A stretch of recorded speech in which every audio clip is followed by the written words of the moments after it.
Bonsoir et bienvenue dans cette édition d'information dont voici le sommaire. Un plan stratégique national en faveur des enfants de Guinée. Le document a été présenté ce lundi aux autorités du pays par Plan International. Les journalistes de la presse privée guinéenne ont manifesté aujourd'hui pour protester ce qu'ils appellent le traitement précaire dont ils sont victimes dans les rédactions. Et puis l'hygiène et la santé bucco-dentaire sont des questions largement abordées dans ce journal. C'est tout pour le sommaire. Encore une fois, bonsoir et bienvenue à tous. Je vous le disais dans les titres, un plan stratégique de 5 ans en faveur des enfants de Guinée. Le document a été présenté ce lundi par Plan International Guinée aux autorités du pays. L'objectif est de contribuer à la réduction de la pauvreté en Guinée à travers l'éducation, la santé et la protection des droits des tout-petits. Compte rendu, Ibrahima Souriari, Yonsani. Présenter un plan stratégique national de 5 ans en faveur des tout-petits, c'est l'objectif de cette rencontre. Il s'agit de répondre à la situation particulièrement difficile des enfants guinéens. Le document a été présenté par Plan International Guinée en collaboration avec le ministère de la Coopération internationale. Notre approche de mise en œuvre des programmes est elle-même bâtie sur le schéma de décentralisation et de responsabilisation des communautés de base, notamment les CRD hier, les communes rurales et communes urbaines aujourd'hui, telles que conçues par le gouvernement guinéen. Ce plan tient aussi largement compte de ce que nous savons des programmes des autres partenaires techniques et financiers de la République de Guinée. Le Plan International Guinée va travailler avec les enfants, les familles, les communautés, les partenaires de la société civile et le gouvernement pour changer les attitudes et comportements profondément enracinés qui empêchent les enfants de faire valoir leurs droits. Assurer aux enfants un accès équitable aux services d'éducation de base de qualité, de santé primaire, eau, hygiène, assainissement et de sécurité sont des préoccupations contenues dans le document. Vous avez l'approche PAE pour ce qui concerne l'éducation. L'approche du plan d'amélioration des écoles est mise en place par le ministère de l'Éducation et tous ses partenaires. Tout le monde est convenu que c'est une approche holistique qui permet de prendre les problèmes de l'école de manière intégrée. Et là-dedans, il y a des normes de qualité de l'école guinéenne qui ont été définies. Donc, nous travaillerons avec les cadres de l'État, des organisations de la société civile, des communautés, dans cette approche, dans la mise en œuvre de cette approche. 650 villages où les questions de santé seront développées et ça couvre 65 centres de santé. Le coût global est estimé à quelques 67 millions de dollars américains. Son exécution sera de juillet 2012 à juin 2017. Les journalistes de la presse privée ont fait une marche ce lundi pour protester contre le traitement précaire dont ils sont victimes et aussi pour le renvoi des journalistes de la radio Chéri FM et de TATV. Ces journalistes sont allés au Conseil national de la communication où ils ont été reçus par certains conseillers de l'institution qui ont d'ailleurs promis de trancher le conflit qui oppose Mme Chantal Cole à ces journalistes. Benou Marsila. Le renvoi définitif des 26 journalistes de Chéri FM et de TATV est l'élément déclencheur de cette marche pacifique. Une marche qui a mobilisé plusieurs journalistes des médias privés venus manifester leur solidarité aux journalistes victimes des licenciements de la part de Chantal Cole, administratrice générale du groupe Allo Média. De l'archevêché de Conakry au CNC en passant par le marché Niger, le club de la presse, les marcheurs ont exprimé leur ras-le-bol et dénoncer des traitements injustes dont ils sont souvent victimes dans les différents organes de presse du pays. Nous sommes là pour soutenir nos confrères de Chéri FM qui ont été renvoyés par leur patronne, Madame Chantal Cole, pour un geste de solidarité. Nous avons décidé de retrouver nos confrères et de les accompagner au CNC pour expliquer les problèmes à l'institution chargée de défendre les journalistes. Nous sommes là pour ça, mais aussi pour attirer l'attention de tous les promoteurs de médias en République de Guinée, de savoir que vraiment il faut tenir compte des difficultés dans lesquelles les journalistes reporters sont confrontés. Il faut qu'ils cessent maintenant de berner les journalistes reporters. Il faut que les patrons cessent qu'un matin tu te lèves, tu n'es pas de bonne humeur, tu as travaillé avec quelqu'un pendant 6 mois, pendant une année, sans motif comme ça, tu le renvoies. Ça fait mal. Au CNC, la présidente étant absente, la foule des journalistes a été reçue par certains conseillers de l'institution. Après avoir expliqué les causes de cette marche, les journalistes ont engagé une lutte. Il s'agit de la signature d'une convention collective pour les journalistes guinéens. Une occasion pour El Hadj Abou Bangoura, président par intérim du CNC, de décliner la mission de l'institution avant de demander aux journalistes licenciés de déposer une plainte pouvant leur permettre de trancher le problème. Nous leur avons posé notre problème qui se situe à deux niveaux. C'est d'abord pour le problème de nos confrères de Chérie FM, que l'injustice à laquelle ils sont confrontés aujourd'hui s'arrête, qu'ils puissent nous aider à trouver une solution à ce problème qui est immédiat. Maintenant, le deuxième point, nous les avons informés de notre intention de nous organiser pour défendre l'intérêt des journalistes vis-à-vis du traitement parfois inhumain que nous administrent en longueur de journée certains responsables de presse. Les journalistes victimes se disent satisfaits de la solidarité de leurs confrères. Vous remercions, l'ensemble des journalistes vous remercie pour cette mobilisation, pour ce soutien que vous nous accordez. Mais c'est un soutien que vous accordez à vous-même, parce que le combat dans lequel nous sommes aujourd'hui engagés, c'est pour l'amélioration des conditions de vie des journalistes dans notre pays en général, mais surtout ceux du secteur privé en particulier. Le CNC se dit disposé à trancher ce conflit et assainir le métier des journalistes en Guinée. À rappeler que les journalistes guinéens vivent dans des conditions difficiles dans la plupart des rédactions. Pas de contrat, le tout avec un salaire de misère. Mamadou Bobo Barry est lui aussi victime de licenciement arbitraire de Chantal Cole. Ce jeune journaliste sportif en service à Chérie FM a été lui aussi renvoyé il y a peu par la PDG du groupe Allo Média à Dakar au Sénégal.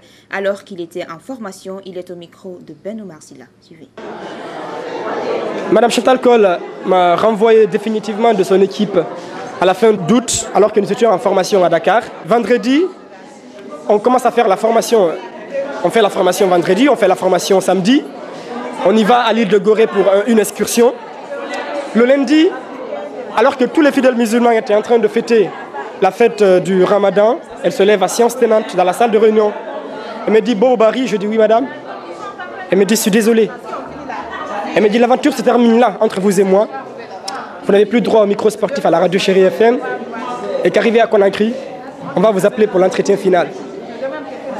Elle me dit, levez-vous et sortez de la salle. Je dis, madame, est-ce que je peux parler? Elle me dit, oui, parlez. Je lève mon doigt. Je dis, madame, je suis un bon musulman. Moi, je vais travailler après. Elle aussi, elle me rétorque qu'elle est une bonne chrétienne. Elle me dit, rendez vos matériels et sortez de la salle. Je me lève et puis je sors de la salle. Je vais dans ma chambre d'hôtel. Depuis ce lundi, je n'ai pas continué à suivre la formation. J'étais abandonné à moi-même dans un pays que je ne connais pas. Alors qu'elle ne peut pas faire ça pour ses propres enfants, sur ses propres enfants. Le droit que ces enfants ont, j'ai le même droit. Sur un tout autre plan, les innovations de la Constitution guinéenne de 2010 et l'encadrement juridique de l'exercice des libertés publiques en Guinée, deux thématiques débattues ce samedi à la faveur d'une conférence à l'université de Sonfonia, une rencontre organisée par la GIZ dans le cadre du projet Promotion de la justice et de l'état de droit en Afrique de l'Ouest, un compte-rendu signé Ibrahima Soliari Yonsani. Le premier thème de cette conférence est les innovations de la Constitution guinéenne de 2010. Il a été animé par le professeur Maurice Touba-Zébelemou, membre du CNT, ancien ministre de la Justice. Il s'agissait de ressortir ce qui est nouveau dans la nouvelle Constitution par rapport à l'ancienne. La Constitution de 2010 consacre expressément le principe de la séparation, non seulement la séparation, mais de l'équilibre des pouvoirs, des rapports entre les différents organes. Et pour la régulation du fonctionnement de ces institutions et de leurs rapports respectifs, un organe constitutionnel a été spécialement créé, c'est la Cour constitutionnelle qui sera mise en place. La réduction de la durée du mandat du président de la République de 7 à 5 ans et sa limitation à 2 et l'institutionnalisation du poste de Premier ministre ont été entre autres innovations également citées par le conférencier. Puis, ce fut le tour du deuxième conférencier, professeur Salifou Silla, également membre du CNT, ancien ministre de la Justice. Il a exposé sur l'encadrement juridique de l'exercice des libertés publiques en Guinée. L'objectif vise à amener les étudiants à comprendre ce que la loi prévoit dans le cadre des libertés publiques, notamment les manifestations. La liberté de manifestation est consacrée par l'article 10 de la Constitution du 7 mai 2010. Comme d'autres droits et libertés de même nature, son exercice se fait dans les conditions déterminées par la loi. Selon lui, les organisateurs des manifestations sont appelés à adresser aux autorités locales une déclaration préalable au moins 72 heures avant, alors que pour des raisons diverses, ces dernières peuvent interdire la manifestation. Mais le conférencier a indiqué que cette décision doit être notifiée, ce qui n'est pas souvent le cas en Guinée selon Salifou Silla. Plusieurs personnalités ont pris part à la rencontre. La République de Guinée, à travers le ministère de la Justice, bénéficie depuis janvier 2012 du programme régional de promotion de l'État de droit et de la justice en Afrique de l'Ouest. L'objectif poursuivi par le projet est de renforcer le fonctionnement de la justice par des mesures destinées à doter le personnel judiciaire de qualifications grâce à des actions nationales et régionales de formation continue. Mes propos sont d'autant plus sincères que le grand intérêt que soulèvent les thèmes proposés se lit à travers votre présence massive dans cette salle. C'est donc pour moi l'occasion, au nom de Monsieur le ministre d'État chargé de la Justice, d'en remercier vivement les organisateurs. Cette rencontre a été organisée par la coopération allemande, la GIZ, dans le cadre de son projet promotion de la justice et de l'état de droit en Afrique de l'Ouest. Les travaux ont pris fin par des groupes de travail. C'est dans le but de mieux partager les deux thèmes avec les étudiants. À présent, direction à l'intérieur du pays, la quantité d'eau tombée cette année dans la région de Kindia n'est pas connue et pour cause, l'appareil qui sert à enregistrer la quantité de pluie et à prévoir certaines calamités liées à la météorologie n'est plus fonctionnel. L'appareil est percé par endroits et il n'est plus à mesure de donner des chiffres exacts. Conséquence, le calendrier agricole de cette année a été perturbé. Les météorologistes ont du mal à exercer leur profession. De retour de Kindia, Fali Gilavogui signe ce reportage. La météorologie n'a pas fonctionné cette année dans la région de Kindia. L'appareil qui sert à déterminer la quantité de pluie tombée n'est plus fonctionnel. L'entonnoir qui recueille les gouttes d'eau et même le tube à donner sont perforés par endroits. Conséquence, le pluviomètre n'est plus à mesure de donner des chiffres exacts et de prévoir certaines calamités liées à la météo. L'appareil est percé. On le colmate avec le col acheté en ville. Mais des fois, avec la quantité de pluie, donc il y a des fuites. On ne peut pas avoir exactement la quantité de pluie tombée. Donc ce n'est qu'approximatif. Cet appareil nous permet de calculer la quantité de pluie tombée par jour, par semaine, par mois et par an. La défaillance du pluviomètre cette année à Kindia a eu des inconvénients sur le calendrier agricole et sur le transport. Si cet appareil n'est pas remplacé, il risque, au dire de certains spécialistes, de porter préjudice à plusieurs autres activités dans la région de Kindia. Nous avons des difficultés de planifier la pluviométrie de l'année prochaine. Si une année rate, donc les autres années seront en pointillé. Mais nous, on ne se décourage pas toujours de prendre la quantité de pluie tombée par jour, telles que soient les difficultés. Les informations que nous donnons pour la pluviométrie et pour la projection des cultures de l'année prochaine, par exemple en pluie tombée du premier ou l'autre, ça s'arrête, parce qu'on a prévu 3000. Mais il y a imprécision. Et on a eu 3000 et quelques, c'est là le problème. La quantité de pluie tombée par an qui fait le défaut, parce que ça coule.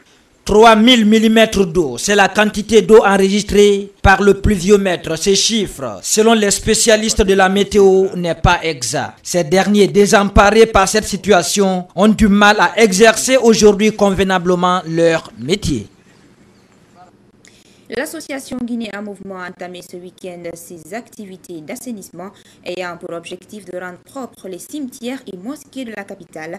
Les membres de cette association étaient ce dimanche au cimetière et à la mosquée de Koloma. Nasrullah, c'est dans la commune de Ratoma. Malik Tekiti. Assainir les cimetières et les mosquées de la capitale, c'est par ce geste noble que l'association Guinée en Mouvement a commencé ses activités. Fortement mobilisés, ces jeunes et femmes étaient ce dimanche au cimetière et à la mosquée de Koloma Nasrullah pour rendre propres ces lieux de culte. Touché par ce geste, l'imam de la mosquée n'a pas manqué d'exprimer sa satisfaction. Nous sommes tous contents. Nous étions inquiets pour nettoyer ces cimetières. Et si vous les jeunes, vous êtes venus faire ça pour nous, on ne peut que prier pour vous.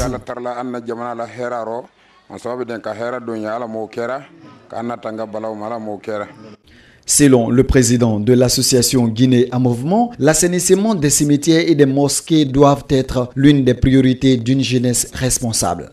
Nous avons constaté que la jeunesse guinéenne est néanmoins en train de un peu oublier sa mission.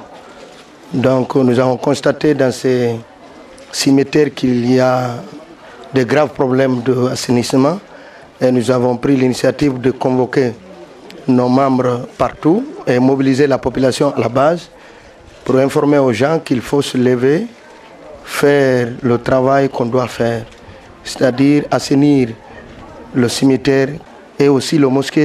La grande mosquée Faïsal et le cimetière de Cameroun seront les prochaines étapes de l'association Guinée en Mouvement. Insalubrité à Conakry avec les ordures qui menacent la santé des populations à Matoto et Antamarché. Là-bas, la cohabitation avec les déchets solides se passe dans la plus grande indifférence des autorités. Excédés, quelques vendeurs ont exprimé leur ras-le-bol ce lundi au micro de notre reporter Mamadi et Kamisoko.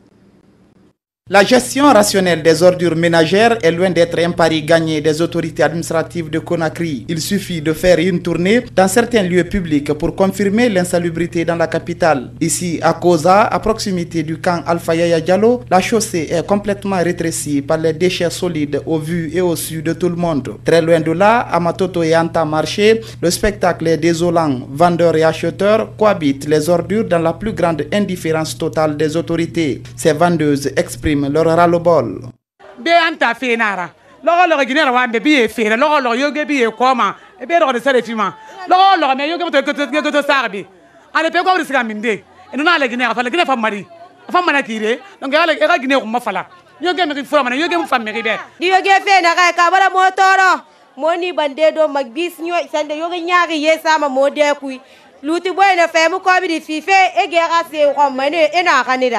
Quand logo yo logo moyi ko bi nan fima kono mo yoge mu koma yoga kini nyaaki mo mu nu fa fura sono mo ka ni vonna ka ku no logo yo logo fo mu ko bi fi wuri kelen fi mi ni fran fima logo fo mu na fi ga mo ma fi logo na ga e mo ma kite mako e gani kono mo yoge na sa ga mu logo de mo koma sese e mu yoge ko mo yoge na mo waje fura de.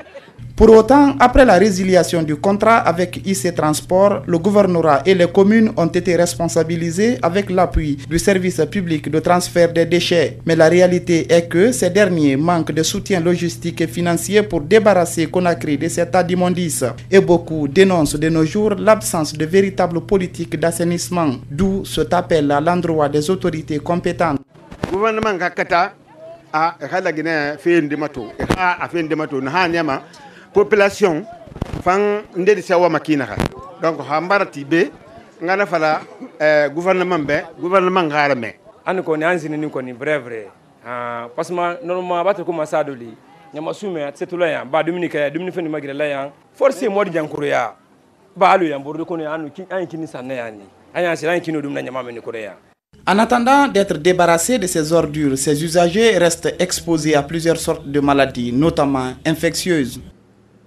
L'hygiène alimentaire n'est pas du tout respectée en Guinée. Pour s'en convaincre, il suffit de faire un tour dans les grands marchés et autres carrefours de la capitale où les aliments sont vendus sans aucune mesure de protection, une situation qui doit interpeller le département en charge de la santé et de l'hygiène publique. Le constat avec Fanta Conté.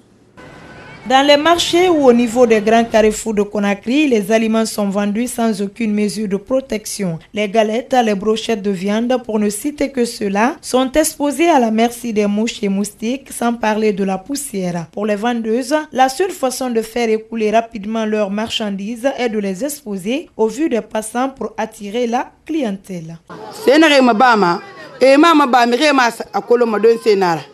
Et na ma koto mire dangi mana ne va ma ba mire ba fala ngwa dun serom amala mire bi ngwa mana ne ma kiti to ra ma koto ko mire ra dugula ra ma ha don se kan ye fa lo ke don se ma ba ko na ma koto e dangi mana na ma ba e sara. Même constat au niveau des gargotes où les assiettes dans lesquelles les aliments sont servis ne sont pas bien lavés. Ces aliments sont souvent vendus à côté des caniveaux ou des tas d'immondices. Beaucoup de Guinéens déjeunent dans la rue et souvent auprès des fosses, plutôt des endroits malsains où pullulent les mouches. Ce qui veut dire que les mouches là prennent généralement des microbes, des parasites au niveau du péril fécal, des WC, des excréments déposés par-ci par-là dans la rue et en ville. Et ces mouches se déposent au niveau des aliments et contaminent ces aliments. Et il y a aussi le problème de l'eau glacée vendue. Souvent, c'est de l'eau recueillie au niveau des pertes d'eau dans les rues. Donc, c'est de l'eau souillée. Un autre constat non moins important est que les marchés sont souvent inondés de produits périmés vendus à vil prix. La conjoncture aidant, certains citoyens préfèrent la quantité à la qualité sans se préoccuper des conséquences. Cela a des conséquences au niveau du tube digestif. Ça provoque ce qu'on appelle des toxi-infections alimentaires ou des intoxications alimentaires ou des parasitoses, voire des infections comme l'hépatite A. L'hépatite A est due au péril fécal. Et la poliomyélite, c'est des maladies chroniques, les parasitoses.